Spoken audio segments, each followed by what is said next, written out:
Thank you for attending my session. Today we're going to be talking about 10 useful affiliate recruitment strategies that work.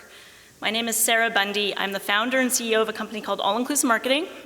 We're a leading full-service digital and performance marketing agency, and we focus on helping brands reach, engage, and convert both buyers and affiliates online for their brands. So, before I get started, by a show of hands, let me just get an idea of who's in the room. If you don't mind, let me pull this down a little bit so I can see you because I'm very short and I'm not wearing my heels today. How many advertisers do we have in the room? Brands, merchants? Great, so this is going to be a very appropriate topic for you today, and I hope you get a lot of pieces out of it. How many publishers do we have? Okay, thank you for coming. Nice to see you again. How many agencies? Agency OPM, okay. And affiliate networks or tracking platforms? Perfect, so this is going to be applicable to pretty much everybody here.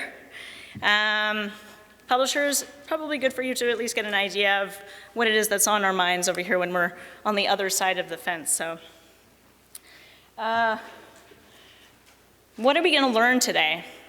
So, one of the things, obviously, as you guys struggle with in your day-to-day management operations is sometimes trying to find the most appropriate types of publishers to work with, trying to find the right people to outreach to, trying to get a response, how do you engage them, what are the content pieces that you need to provide to them, are you prepared for pushback and questions, and sometimes it's just really hard to find even just contact information half the time.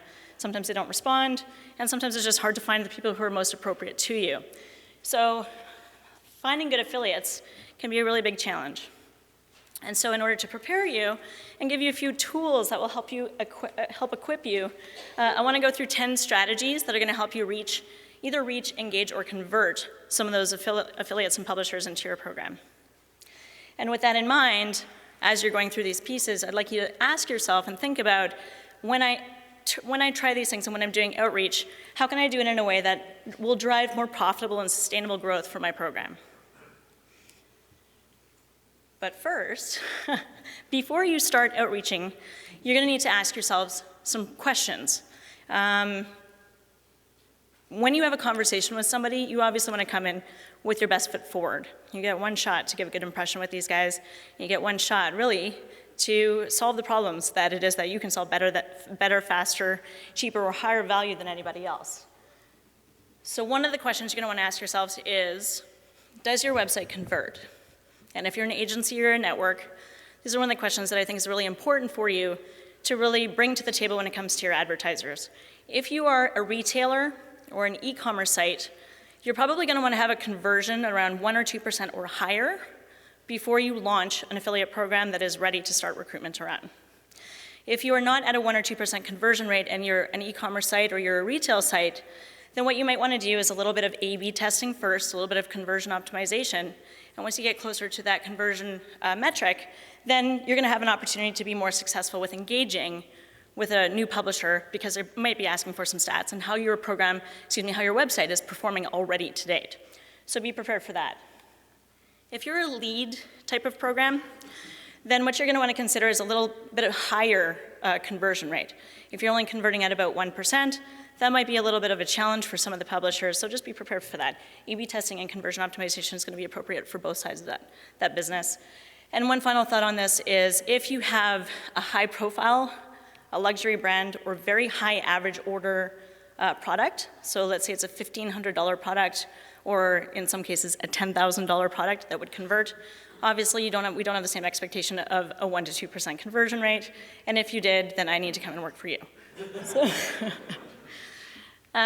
So just keep this into consideration, and please be prepared to have some at least general basic stats of performance before you spend your time and money and resources doing some outreach.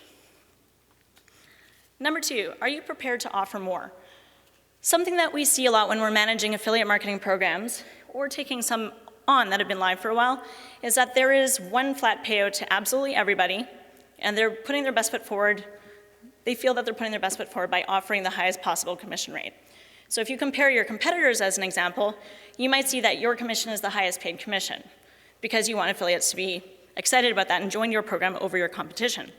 It makes perfect sense, but the challenge with that is that not all affiliates actually should be earning the same percentage because they're all very different from each other, and some might be higher value than others. So there's a strategy around creating a tiered structure, which will actually encourage profitability for your program anyway, but it also allows you the opportunity to negotiate placements in the future, or even negotiate a recruitment, a conversion of a recruitment to a new publisher. Sometimes when you're doing the outreach, you might find that affiliates, especially super affiliates, will just ask for more. So if you're already offering the highest possible payout, you can't offer the guys that you want into your program anymore because you're at a margin. So please keep that in mind. You might have some questions or some demands around a higher percentage for them to join your program, or a higher percentage in order for them to replace your competitors' links. So give yourself a little bit of wiggle room there. The additional thought on that is that you might actually be asked up front for some paid placements. So there are some publishers who are looking to work with a hybrid model now. The world has become very competitive, and there's a lot of different monetization models that publishers have access to. And you have to understand what you're up against. It's not only competitors in the space potentially offering more commission, or a lower commission but higher conversion, excuse me, or potentially even a lower commission but a much higher average order value. So it's really important, again, that if you're in the affiliate shoes, last day of day 4, my voice is going. If you're in your publisher's shoes, you need to consider not only the other competing opportunities that these people have for a paid placement. Their real estate is very valuable, and they're going to be bombarded by a lot of different brands that want that real estate. But also, what are you up against in regards to different monetization opportunities for them? So they might pay for a sponsored post, they might have a CPC or a CPM model instead, and you need to consider what that is. So just give yourself a little bit of wiggle room. All right. Number 3 is, do you understand their audience? It's important to take the time to take a look at their website before you start having a conversation with them. You can't cold call somebody and outreach them out the bat and say, so tell me about yourself and what do you do? That's not going to give you any kind of credibility, and they won't give you the time of day. So take the time, read through some of the posts on their site if they're a blogger, perhaps check out their social channels, see what kinds of stuff they're tweeting about, take a look at all the different types of categories that they have. It'll give you an understanding of not only their content, but the type of audience that they're also trying to attract or that's already engaged with them. Once you can do that and you can bring to the table, and perhaps even if you're just sending them an email as a cold call or initial outreach, you can reference that article that you loved and why you have a personal connection to it. And those types of responses, or excuse me, outreach pieces, are going to have a much better response rate and an engagement rate than something that's just a carbon copied contextual thing that you send to everybody. Make sure it's personalized as well. One of the more obvious ones, but sometimes people overlook it, is, do you understand your audience?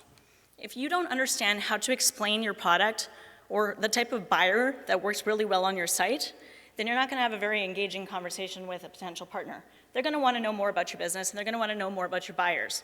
So be ready to speak about it in an intelligent way. I've seen some of the most successful brands use personas to describe these things, and sometimes you can put together some asset pieces that explain some of the best sellers or top products, such as best sellers, that your audience actually responds really, really well to. So be prepared with your best sellers, and make sure that you have your creative ready to go. There's nothing worse than a publisher or an affiliate partner being ready to sign up, and then you have nothing to send them, and there are no links and no banners ready to go. So make sure that you check out your asset list, that all of your links are working in the network, and that there's a variety of different size banners and text links available to them. And be ready to follow up. This is not a conveyor belt of people that you're going to have an unlimited amount of access to, and there's an infinite amount of people that are appropriate for your program. It is finite, and so you need to make some decisions right off the bat as to whether you're going to be able to invest in building a relationship with them or not. And if you're not ready for outreach yet. So keep these pieces in mind. Now, types of publishers. Who is a good partner? We talk a little bit about coupon and loyalty. Everybody knows that coupon and loyalty are big drivers in our industry. And so the next default list usually comes down to bloggers or review sites or content sites. But actually, there's a lot of other options too. This could be people who have really big email lists. It could be an online and offline magazine. When I was managing affiliate programs in 2004 for a company called Coastal.com, or Clearly Contacts. I noticed when I was going through the data that one of the best-selling contact lenses, colored contact lenses, was actually with the Hispanic market in the United States. So what I did was I actually looked up all of the leading Hispanic radio stations, and I started to engage conversations with them. And so we ended up having one of our top 10 affiliates be a radio station, a Hispanic radio station, because the number of green and blue contact lenses that were sold through them was actually really high. So just thinking a little bit about outside of the box, what are the opportunities that you have online, but also what are the opportunities that you have offline? And also considering that even your neighbor who has some influence in your neighborhood have potential to be a good partner. So the question is, who should be a partner, or at least has potential to be a really good partner? Pretty much everyone except for your direct competition, as long as you, unless you want to work with your direct competition, everyone, as long as they're able to track back and are willing to work on a performance-based model or a hybrid model. All right, so here we go, 10 strategies. So a lot of people are going to go to Google. A lot of affiliate managers or agencies or networks will go to Google, and they know what product category or product name that they want to do a search for. In this example, I did a search for running shoe reviews because I'm thinking like a buyer. I want to understand if I should be investing in a pair of Nike running shoes or Adidas running shoes, etc.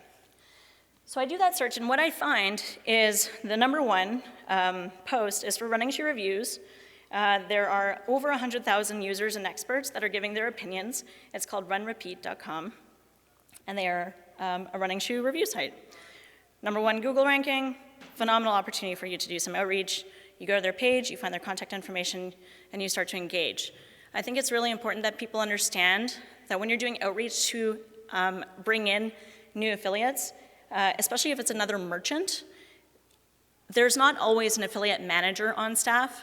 So you might want to consider speaking to the director of business development or somebody who's just looking at growing their sales funnel.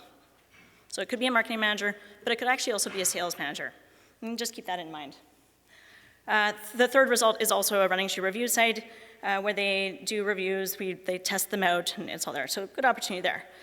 An extra step you could take, though, that a lot of people overlook is before changing your keyword, the keyword phrase that you're looking for, running shoe reviews, and you do something else like running shoe review or hiking shoe reviews, click over to the images tab before you leave that search result. Because when you hover over those pictures, you're going to find a whole bunch of new lists of sites that you otherwise wouldn't have found in just regular organic search results in the web browser section. And even though those guys might not be ranking yet or well in organic search on this side, they might have really strong social followings or email lists on that side. So just looking at the images will give you some new insight and lists that you can recruit. So that's a free way to do it. Exactly, videos too. YouTube is a great opportunity, even Google+, you might be able to find some guys in there. Bingo. So strategy #2, you have an opportunity, there's a couple of really cool tools that you can use out there. There's one called Groupi. Groupi allows you to put in keyword phrases, category lists, things like that. And it'll pull up a whole bunch of really interesting insight about who is the biggest influencer in the social space or in the blogger space. And it gives you the number of followers they have, how much reach they have. So #1 here, Beauty Bets, 5.4 million people is who they're able to access. All the contact information is in here, what topics they're interested in. So again, if you know that they're interested in wellness or in makeup, you're not going to contact them about something non-related. So this tool gives you a lot of insight, not only into followers, but engagement, links to their contact information, direct links into their social channels. You can use filters and searches, and it's just a really easy way to find the best influencers that you can. Groupi costs about $800 a month. You can access it yourself, or you might consider working with an agency or an independent person who has a license to this. They use it, and perhaps use them to either bring you lists or help you with recruitment as well. All right, #3. Who here has heard of 5IQ on this trip so far? All right, so 5IQ is a really fascinating technology, really great advanced technology, founded by one of the guys who actually used to work with Brand Verdi, so a really awesome team. They identified a need and a gap in the market where it was just really hard to easily identify and filter down appropriate affiliates based on who your competitors' affiliates were, or based on finding affiliates that were in a certain network. So if you want to find affiliates that are in ShareASale based on a particular keyword phrase or category, this tool can actually do that. So there's one of the few tools that lets you find your competitors' affiliates and something that's really useful. Very affordable solution, great company, so it's easy to work with these guys. Anybody in here use SimilarWeb? Awesome. Okay, so for those of you who do, you obviously know what it does. For those of you who do not know what this is, they do have a free, there's a free aspect of it. And what it lets you do is say, let's say I go through my top 10 best performing affiliates or my top 20 best performing affiliates, and I want to find more of these guys. What are sites that are like these guys? SimilarWeb does exactly that. You can put in the URLs of sites that you want to work more with, and it spits out a whole collection of ones that are very similar to it. And at that point, you can then go in, find the contact information directly, or even fill out the form on their Contact Us page. All right. People always laugh at me that I put this particular slide up because it seems really obvious, but the number of clients that have come to us in the past, I would say probably about 30% of them are missing this in their footer. So what you want to do is when a customer comes to your site or when a publisher comes to a site, they're often going to go find websites that they want to work with on their own accord. You don't necessarily have to do the outreach yourself. If they're a brand ambassador, if they're already engaged in what it is that you're selling, or they're trying to find a solution or the right product fit for a particular content piece that they're putting together, they're going to do their research and they're going to come to your website. When they come to your website, they're going to scroll down to the bottom of the page and they're going to check your footer to see if you have an affiliate program. If you do not have an affiliate link in there, they immediately think you do not have an affiliate marketing program and they go to your direct competitor. So if you don't have a link in your footer to your affiliate bio page, you could be missing out. Okay, number 6, invite your customers. There's a couple different ways to do this. We've seen some of the most successful affiliates be former customers or current customers as well. A lot of these guys become huge brand advocates. They love your product, they keep buying from you, they can't wait to tell everybody about it. So why not reward them and actually encourage them to do it more? A couple different ways that you can do that is either inviting them to join the partnership program that you have and earn rewards or earn money back or cash back. It's one positioning that you could try. You could do that through your newsletter. Or once a customer purchases from your site, you might even consider having it on an invitation on your confirmation page to join your partnership program or in the confirmation email that actually goes through to them after purchasing. So those links can be included in there. And it's a good way to have some people who are already fans of yours learning about your program. All right, number 7. If you have extra budget, then there is an opportunity to advertise in a few different places in our industry. So one of them, there's a few opportunities that are within the affiliate networks directly. The example on your left is an example from ShareASale. If you're a publisher or affiliate and you're logging in, you are going to come into your dashboard, and usually on the first page or any of the category pages, you're actually going to see featured programs that you might want to consider for any of the sites that you have. The guys who do the advertising on these landing pages, once you log in as a publisher, get a lot more exposure than those that don't, and so their sign-up rate is generally higher because they're getting the attention of publishers right when they come in to look at their stats. And if you talk to ShareASale or CJ or LinkShare or AvantLink or whoever it is that you're with, all of them have different opportunities, slightly different pricing, but pretty much all of them are there. The other opportunity could be in forums. It could be in magazines that are not related yet to performance marketing, but could be related to blogging, or could be related to social influencers. So the positioning of your recruitment strategy could be something along the lines of, rather than sign up for our affiliate program today, sign up for our partnership program, or become a brand advocate, and then just you explain the compensation structure as you go. Feedfront Magazine, which is owned by Affiliate Summit, or at Affiliate Summit, gives you some great exposure opportunities as well. I believe this show has around 6,000 people at it.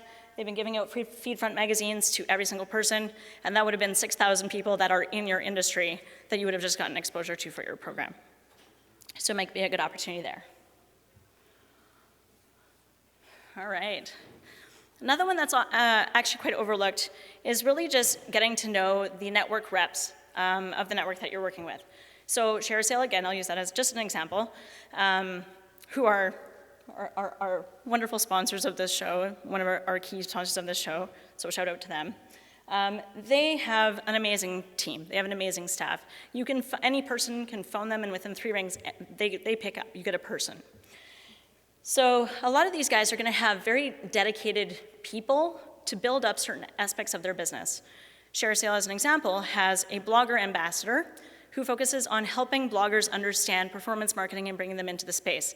Their job is to get out there and meet people for the first time and understand their buyers, understand their traffic, understand what problems they're trying to solve, understand what products that they're trying to expose to and their angles.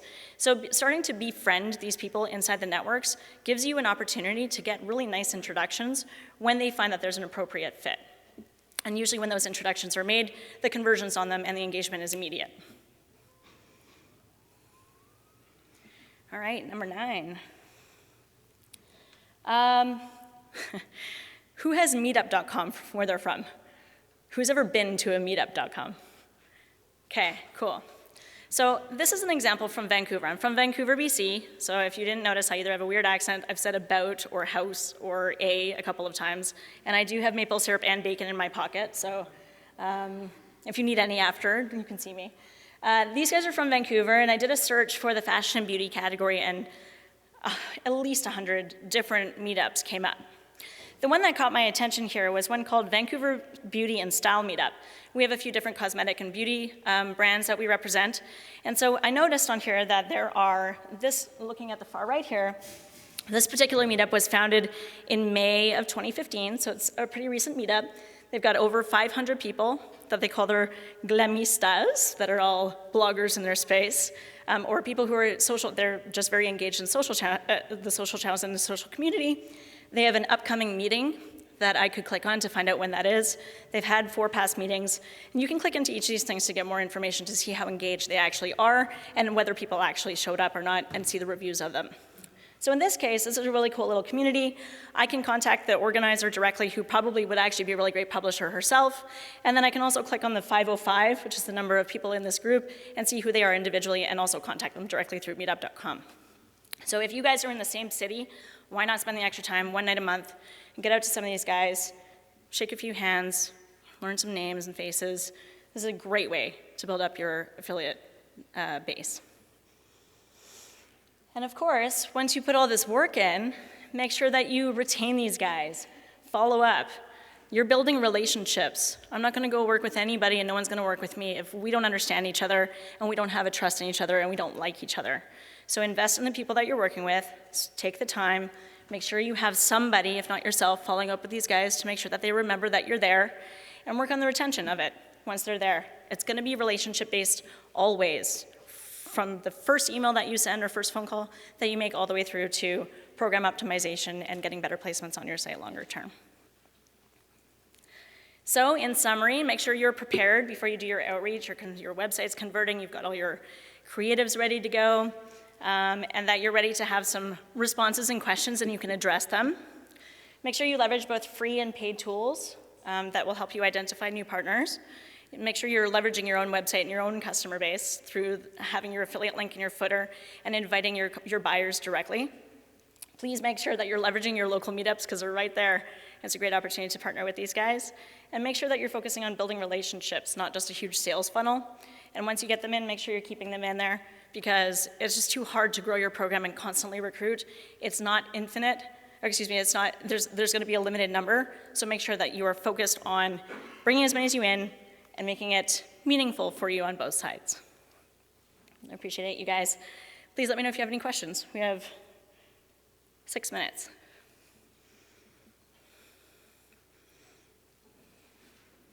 Yes, sir. Assuming you're starting from scratch, how long should it take to go from zero affiliates to building up a quantifiable? That's a fantastic question. So the question was, assuming you're starting from zero, what is a reasonable amount of time to expect to take you from 0 affiliates to a healthy number? I think the bigger question too is what is considered a healthy number? And are you launching your affiliate marketing program in a network or is it a private program? If you're launching an affiliate network, generally the recruitment is a lot easier. Your program gets exposed to an already existing database of affiliates who are using that platform to track, and they can go through and sort of see what they want to do. It's just easy to find them that way. And it will grow organically that way. You're still going to want someone to do some outreach, but it's easier to do it. If you have an in-house program, I didn't show them on this slide here. Let me just go back. Excuse me. Some of the network reps. So these are affiliate networks. There are also third-party tracking platforms such as Impact Radius, Performance Horizon Group, Has Offers, Cake Marketing. Those are really the main four in North America. They don't generally have a network of affiliates ready to go, so you're going to have to constantly be doing that outreach. So it's a lot slower to bring in affiliates that way because you're not exposed to anybody who's already in the space and familiar with that particular platform. So the other thing to consider is that quantity is not always better. I've seen programs that come to me and they have 200,000 affiliates and they have 130 of them that are active. It's probably better to have 300 affiliates and have 150 of them active. So you want to go for quality. It's very challenging to maintain a meaningful relationship where you can actually negotiate placement and understand how to help increase conversions and grow together when you have too many affiliates in your base. So I don't think a success metric should be the number of affiliates you have in your program, but the quality and activity rates of those affiliates and what they're able to produce. For those of you who are trying to measure how successful your program can be, yes, take a look at how many you can bring in, but more importantly, how many of them are becoming click active, and then how many of them from there are becoming sales active. So getting an initial placement on a site is actually a pretty big feat in itself. You have to consider that a lot of these guys, again, are getting bombarded by 14,000 other companies and emails and spam and all kinds of stuff. So to break through that noise and get them interested and engaged in the first place is a huge leap. It's challenging to do, and not a lot of people do it well, and that's why you hire affiliate management agencies and recruitment agencies and get help, because it's just very time intensive, and you have to be persistent about it at times and do it right. But once you get them into the program, the next big leap is getting a placement on the site. Sometimes that will produce clicks, and sometimes it will produce sales, and sometimes it won't produce anything. So then you need to work with that publisher and help them understand how to get the engagements and conversions from there. Once they start becoming click active, that's your metric of saying, okay, my affiliate program is actually being pretty successful now. I'm driving traffic. And then from there, how do we increase the conversions to drive those sales? And if you're looking at a step further, what do those sales mean? Are they profitable sales? Is it new to file customers? Make sure you have your tracking in place so you understand those pieces as well. Does that answer? And I didn't answer the time question. It takes time. It takes a lot of time. If you're starting from scratch, I think once in my career, I've seen an affiliate program break even within the first 6 months. Generally, it takes 9 to 12 months to get an affiliate program off the ground. Yeah. Pardon me? Thanks, that's a great point. Yes, don't launch your affiliate program in Q4. If you're doing recruitment, Q4 is all about placements at that point, placements, engagements, and sales opportunities. No publishers are going to be looking at onboarding new programs when you're in Q4. That's a great point, thank you. Yes, sir? So kind of carrying on the theme of between network and in-house, like if you're like a one-person shop and you're kind of putting both out there at the same time, how would you have recommendations on kind of splitting of time, or I don't know what to use as a metric between activities you spend doing in-house stuff versus managing relationships and stuff on the network side? That's a great question. So the question, just in case you guys didn't hear it in the back here, was if I'm a one-man show or I have limited resources, even if there's 10 of us, we've got limited resources and we've got one platform that's in-house and one platform that's a network, how do we allocate our time to ensuring we're doing the right things on an in-house program versus a network? And I'll add on to like keep consistency perhaps between the two. Keeping consistency between them so that you're having that momentum going on both sides. So it's going to be different. When you're one guy, it's really hard to do, especially if you have limited experience in knowing what to do. So there are people out there who can certainly guide you or help, and there's companies like ours. We work as an extension to a lot of our clients' teams. There are agencies out there where you don't need to outsource it completely, but just have extra hands on deck that are experienced hands. They come with the tools. They can do the outreach. There's a few really good companies here at the show that can do that as well. It's going to be very, very different for every single brand, is the answer to the question. I can help you if you like afterwards to answer that further. Anybody else? We're out of time, 2:30 on the nose. Thank you guys so much for coming. If you have any questions, if anybody wants to talk to me about getting help with your program or recruitment, come up and see me. I'd be happy to meet you and speak with you. Thanks, guys.